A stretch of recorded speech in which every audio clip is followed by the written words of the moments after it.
Andy, a disappointing day out of the FA Cup. Yeah, really disappointing. Obviously, we want to get a little bit of money for the club, and the FA Cup's the route for that. But the league's more important for us. I know people will say, yeah, we should have beat Guiseley. We probably should have done. Today wasn't our day. There's always upsets. So, yeah, it's something we'll look back at. And again, I don't think I'm happy about exiting the FA Cup because I want to win every game. So, no, really disappointing as in terms of performance for us and result. But the league's where we're going to be decided this year, not the FA Cup. Similar game in many ways to last week, wasn't it, in terms of they got the lead and had something to hang on to? Yeah, and again, it's something we're going to have to look at because we can't allow teams to get one goal and break our stride. We started pretty well and probably should have a goal. I think the keeper landed on our feet and it bounced out his hand. But again, I'm not going to moan over one decision because that doesn't change the outcome of the game. But yeah, the goal was disappointing. It's a needless free kick for us, and then it's a free header in the box from about 15 yards. So it's something to look at.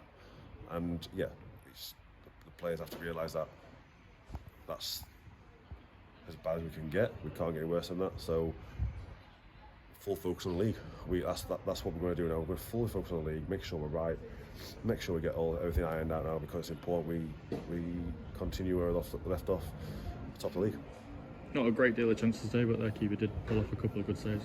Yeah, a couple of things. We never really tested him, and that's the disappointing thing again. We had a lot of players on the pitch at one point, forward-thinking players, obviously down to 10 men, but we never really tested him. So, yeah, look, we can stand here and say all sorts, but ultimately we're out of the FA Cup, and it's a disappointing result for the week for the club.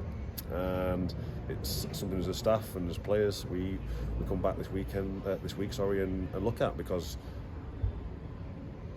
I want to win every game. I make no bones about it. I want to win every game, but realistically we can't. So we have to make sure that next game we do and bounce back, because that's all we can do. We can't affect this game in result now, but we can affect the next game. I say I'm back at home as well, and opposition that have struggled so far this season, obviously not one to take for granted, but it's kind of a fixture you want to go and attack, isn't it? It is. We've got obviously Oxford City this Saturday coming up, and we've got a full week of training now again to make sure the players are prepped and prepared for the game, because it's an important fixture for us. We want to focus fully on that now and get that sorted and get all the details ironed out, because Oxford City aren't going to be any rollovers either. They're going to be a tough side because of the changed manager, and there'll be a few different ways they'll approach the game. So yeah, the most important thing now is how we bounce back from it. So there'll be some frustrated fans today that go home with a good following again today, but I suppose the message is just stick behind us.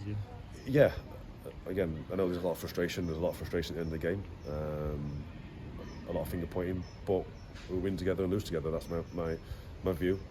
I'm never going to criticise anyone for their opinions, because they're paying customers. So yeah, they've all got a similar view to what we do. We're not happy with the result, but I'm not going to dwell on it and think that's the end of it, because we've got a lot of games to come to rectify it.